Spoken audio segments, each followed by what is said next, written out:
and I sang the Lord's Prayer. It's saving my life. Music is more important even to me now than it was before, because it's just, and she would want me to. Of course she would. Tom Jones is now canceling concerts, and all his management would say was upper respiratory infection. But is it? He was 85 years old, and for the first time in 6 decades of performing, he was not performing. He has said publicly he does not know how many shows he has left. I thought, what do I have to do? He has said he does not know what he would do without the stage. What he has not said is everything else that brought him here. There is a son he has never once met, last photographed in 2018 in Hoboken, New Jersey, outside a shelter holding a sign reading, "I need money," and singing his father's songs to strangers. But is there really all there is to it? It's a strange thing. I didn't know whether I would be able to carry on. There is a wife who stood beside him for 59 years of marriage, who never appeared on television, who never gave an interview, who kept something from the world in the final months of her life that almost no one outside their closest circle ever knew. When she passed, it was so sudden. In April, she found out she had lung cancer, and it was too late. It was terminal. There is a television network that ended 4 years of working together by leaving a message with his agent 1 day before the press release went out, during the same month that his world was quietly falling apart. And there is the voice itself, the one that came from a sickbed in Wales when he was 12 years old, that turned a coal miner's son into one of the most famous performers of the 20th century, and that in 2025 is doing something no one has heard it do before. And Mark, my son, he said, look, if you don't sing, you'll die. To understand why Tom Jones is here, at 85, you have to go back to where it all began. The voice did not arrive the way most voices do. Thomas John Woodward was born in 1940 in Treforest, South Wales, the son of a coal miner, and for the first 12 years of his life, his voice was ordinary.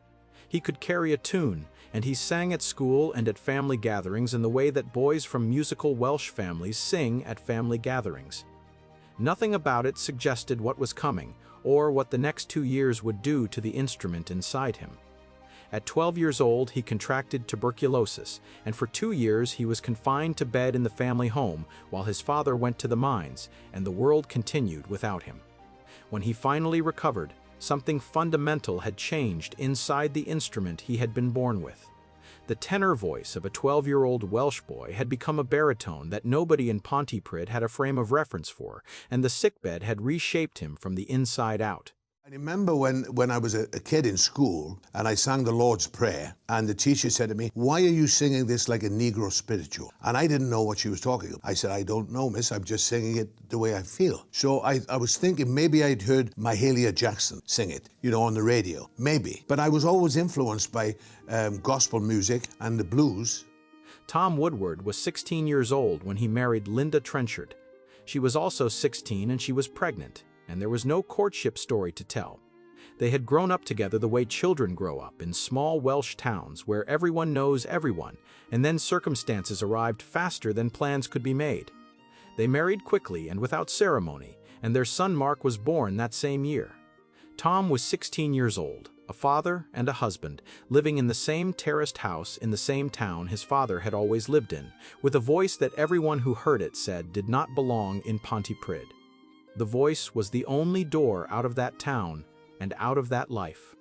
The question was whether he would walk through it, and whether Linda would follow him when he did, and he did walk through it. In 1963, a manager named Gordon Mills found Tom Woodward singing in a working men's club in Wales and decided the boy from Pontypridd needed a different name. He chose Tom Jones after the popular film of the same year and set about turning a Welsh club singer into something the entertainment industry had never quite seen before. Within months, Tom Jones had recorded that hit we all know about in only 2 takes and watched it climb to #1 in the United Kingdom and the top 10 in the United States. It's not unusual to be mad with anyone. He was 24 years old and his name was suddenly everywhere. A year later, he recorded the title song for the James Bond film Thunderball, and the scale of what was happening to his career shifted from remarkable to almost absurd. By 1966, he had won a Grammy for Best New Artist and had appeared on The Ed Sullivan Show, an invitation he would accept 36 times over the years that followed.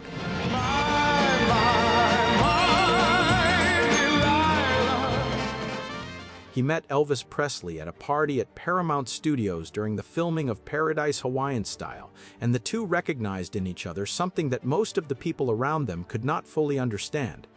They became close in the way that only two men who know what it is to walk into a room and stop every conversation can become close. Las Vegas came next, a residency at Caesar's Palace that would stretch across decades and become as synonymous with his name as any song he ever recorded. Within 3 years of leaving Pontypridd, Tom Jones was one of the most famous performers alive. Linda was not there for any of it, and she never would be. While Tom was collecting Grammy nominations and filling arenas and learning the choreography that made women in Las Vegas throw their hotel room keys at the stage, Linda was at home. First in Pontypridd, then in London, then eventually in a mansion in Los Angeles that Tom bought from Dean Martin, but never in front of a camera and never once on stage beside him. The career was his, and she wanted no part of it. While her husband was performing 200 shows a year and constructing one of the most visible public lives of the 20th century, Linda was raising their son Mark and building a private existence that ran parallel to his fame without ever intersecting with it. She could have been a fixture on red carpets, at awards ceremonies, on magazine covers, but she chose none of it, and anyone who assumed she had been left behind by the life Tom was building did not understand what they were looking at.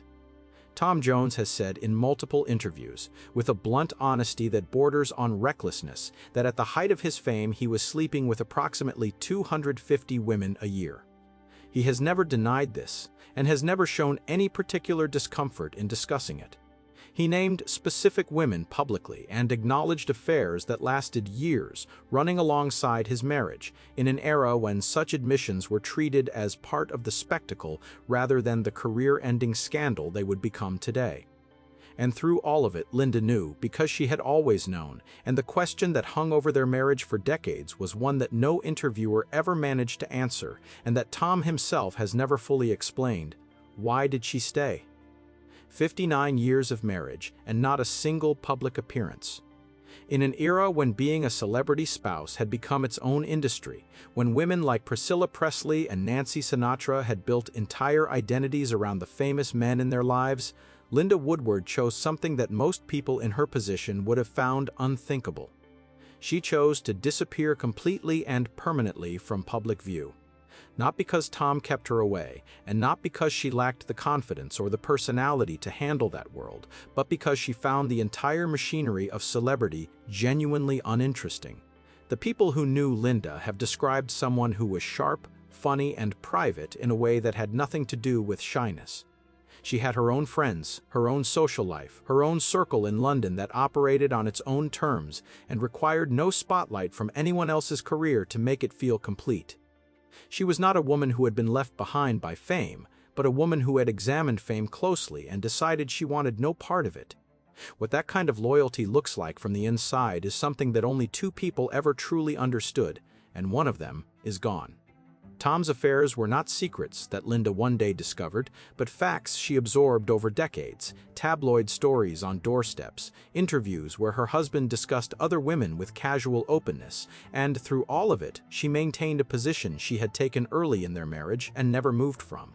This was not martyrdom, and it was not the passive silence of a woman who did not know what to do. She had decided what the marriage was and what it was not, and she held to that decision through decades of coverage that would have ended most relationships before their 10th anniversary. Tom described her in interviews as the only person who had ever made him feel safe, which is an extraordinary thing for a man surrounded by millions of fans to say about the one person who never once stood in front of a crowd on his behalf. In 1987, during a stay in Las Vegas, Tom had an affair with a model named Catherine Berkery. A son was born the following year, and Tom denied paternity until a court ordered a DNA test in 1989, which confirmed the child was his. He was ordered to pay approximately $2,500 a month in child support, which he did until the boy, Jonathan, turned 18. After the payments stopped, so did everything else. No phone calls, no visits, no relationship of any kind. Tom acknowledged Jonathan's existence publicly in 2008, but stated plainly that he wanted nothing to do with him, and by 2018, Jonathan had ended up on the streets. Linda never spoke about him, not once, not in any context, not to any reporter who ever asked, and whatever she thought about the existence of a son her husband had fathered with another woman and then walked away from, she took it with her. The Voice UK launched in 2012 with Tom Jones as one of the original coaches, and for 4 consecutive series he had been one of the defining presences on the panel. He was 72 when the show started and 75 when it ended for him, and in those 4 years he had helped shape the program into something that felt distinctly British in a way the American version never quite achieved. The audience trusted him because he had earned that trust across 6 decades of stages and studios and living rooms. The other coaches treated him with the kind of respect that comes not from politeness, but from genuine recognition of what the man sitting next to them had accomplished over the course of his career. For Tom, The Voice represented a different kind of relevance than anything he had experienced before. Not the roar of a Las Vegas crowd or the adrenaline of a sold-out concert tour, but the quieter authority of being in people's homes every Saturday evening, week after week, a familiar and welcome presence rather than a spectacle. In August 2015, a message arrived through his representation that would end his run on the show. The BBC had decided to replace him on the panel, and Boy George and Paloma Faith would be sitting in his chair starting the following series. There was no phone call from anyone at the network, no meeting, no face-to-face conversation, and no opportunity to hear the reasoning or respond before the rest of the world found out. The decision was relayed to him secondhand, a day before the public announcement went out, which meant that Tom Jones learned about his own firing approximately 24 hours before his audience did, and through the exact same impersonal channel. He told reporters afterward, with the kind of carefully measured anger that only comes from a man who has spent 5 decades learning when to speak and when to remain silent.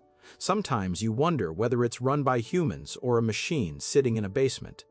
He was 75 years old, and he had just been informed through a chain of intermediaries that he was no longer needed.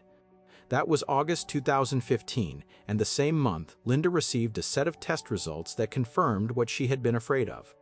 She had fought cancer once before and won, and she had fought it a second time and won again. The third time, the results were different, and the doctors told her it was terminal. This was not a dramatic coincidence or a narrative connection that someone constructed after the fact. It was simply what happened in the space of a few weeks in August 2015. Tom Jones lost the biggest television platform he had built in more than a decade, and the woman who had been the fixed point of his entire existence was told she would not survive. He continued performing through the autumn and into the winter because that is what he had always done, and because Linda told him to keep going. But something behind the performances had changed in a way that the audiences could not see. There was a clock now, and both of them knew it was running.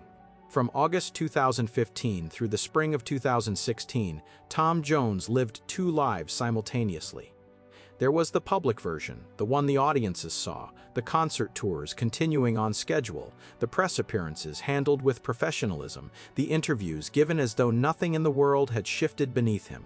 And there was the private version, the one happening behind closed doors, where Linda was declining week by week, and the reality of what was approaching could not be softened or delayed or negotiated with. She was the one who set the terms of how they would handle it.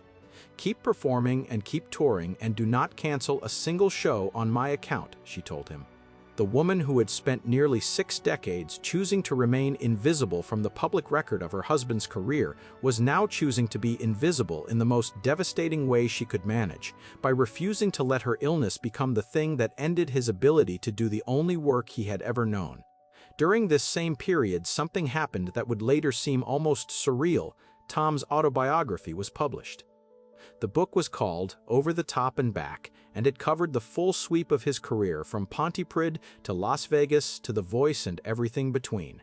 It was the official account of who Tom Jones had been and what his life had meant, written and released into the world at the exact moment that the person most central to every page of that story was in the process of leaving it. There is something almost unbearable about that convergence. A man sitting down to document his entire life while the woman who made that life possible was dying in the next room. The book became a bestseller and was received as an honest and reflective account of a remarkable career, and almost nobody who read it at the time had any idea what was happening to the woman whose presence ran quietly through it from beginning to end. On April 10, 2016, Linda died at the age of 75. Tom sold the mansion in Los Angeles, the house that had been constructed around a celebrity lifestyle that Linda had never wanted and never participated in, and moved into a small apartment in London. He entered grief therapy, something he has spoken about publicly with more honesty than most men of his generation would ever consider. He has described sitting in a room with a therapist and asking the question that had clearly been taking shape inside him for months, perhaps for much longer: did I do enough? Was I on the case?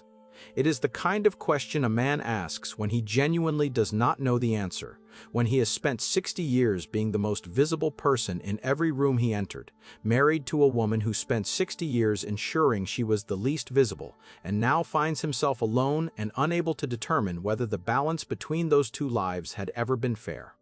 That question did not leave him after the therapy sessions ended. It followed him into every performance, every interview, every public appearance, carried like something he could not put down and did not know how to explain to anyone who had not lived through it. For 6 years after Linda died, Tom Jones held together in public with the discipline of a man who had been performing since he was a teenager and had long ago learned that the show does not stop for personal reasons.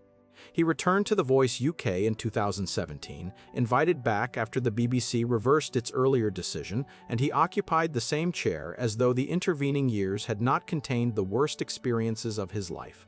He released new music, toured extensively, and gave interviews in which he discussed Linda with warmth and precision, offering the public exactly as much of his grief as he had decided they were permitted to see, and not one word more. He described missing her, and he described the adjustment, and he described what it was like to come home to an empty apartment after 6 decades of someone being there. But he did it all within lines he had drawn for himself and never crossed. His album, Surrounded by Time, came out in 2021 and was treated by critics and audiences as proof that Tom Jones had survived the worst chapter of his life and come through the other side with his dignity and his talent intact. The story the public had constructed about him was simple and complete. Tom Jones carries on. He endures. He is the monument to his own resilience, and there is nothing left to learn about him that they do not already know. In 6 years, no one had seen the wall come down. On September 3, 2022, Tom Jones appeared on The Voice UK to perform a song called I Won't Crumble With You If You Fall, a track he had written and recorded in the years after Linda's death. Stretch my night dreams into my day. He stood on the stage and he sang the entire song through to the end, with the control and steadiness of a man who has been performing for 60 years and knows how to hold a room together even when the material is pulling him apart. The song ended and the studio fell into a silence that nobody had been expecting. And then something happened that nobody in the building or watching from home was prepared for. Tom stopped performing, which is not something Tom Jones does, and he turned to the other coaches and to the audience and to the millions of people watching across the country, and he said something he had never said on television in the 6 years since his wife had died. He told them what Linda had said to him in the last days of her life. The words, as he spoke them that night on live television, were these: "You can't crumble with me. Don't fall with me now. You've done everything you can." 6 years of private grief, 6 years of composure maintained with the focus of a man who learned as a teenager that the show continues no matter what, came apart in one moment on national television in front of millions of viewers. The song went to #1 on UK iTunes within 24 hours, not because the melody was extraordinary or the production was exceptional, but because of what the audience had just witnessed: a man who had spent 6 years keeping the most painful moment of his life sealed behind a wall he had built for himself, chose, live and in front of the entire country, to let them see what was on the other side. It is 2025, and the concerts have stopped. Tom Jones is 85 years old, and the official statements say upper respiratory infection, and the medical advice says rest. But the man himself has said something more honest than any press release. He has admitted to having less control over his voice, and he has admitted that there are mornings now when the instrument simply does not come when he calls for it. The voice that emerged from a bedridden boy in Pontypridd, the voice that was never supposed to sound the way it did, the voice that carried him to Caesar's Palace and the Grammy stage and into the homes of millions of people across 6 decades, is doing what every instrument eventually does. He has honored the last instruction Linda ever gave him for 9 years now. She told him to carry on, and he carried on, through therapy and through new albums and through a night on television that cracked open everything he had been holding together, and he did what she asked for as long as his body would let him. The question is not whether Tom Jones will stop performing, because he does not use that word and nothing suggests he ever will. The question is whether the voice that built everything will give him a say in when it ends, or whether it will simply end on its own terms. There is a son he has never once been in the same room with, carrying a surname that opens conversations his father refused to have. There is a marriage that lasted nearly 6 decades on terms that no one outside of it will ever fully comprehend, between a man who lived at the highest possible volume and a woman who chose total silence. There is a month in 2015 when 2 of the worst things that can happen to a person arrived within weeks of each other, and the man who absorbed them both went back on stage because the woman who was dying told him not to stop. There is a night in 2022 when the wall finally came down, and there is a voice, now, that is quieter than it has ever been. Tom Jones was asked in an interview years after Linda died how he remembers her now. His answer was not about the illness or the decades of marriage or the question he asked his therapist about whether he had been enough. His answer was 4 words. I think of her laughing. Not ill, not diminished, not absent, but laughing. The woman who disappeared from every camera and every stage and every public record of her husband's life, remembered not for what she endured or what she kept to herself, but for the sound she made when she was happy. If this story meant something to you, consider liking and subscribing for more content like this. Tom Jones is still here, and the voice is quieter than it has ever been, but somewhere inside it she is still laughing and he is still carrying on.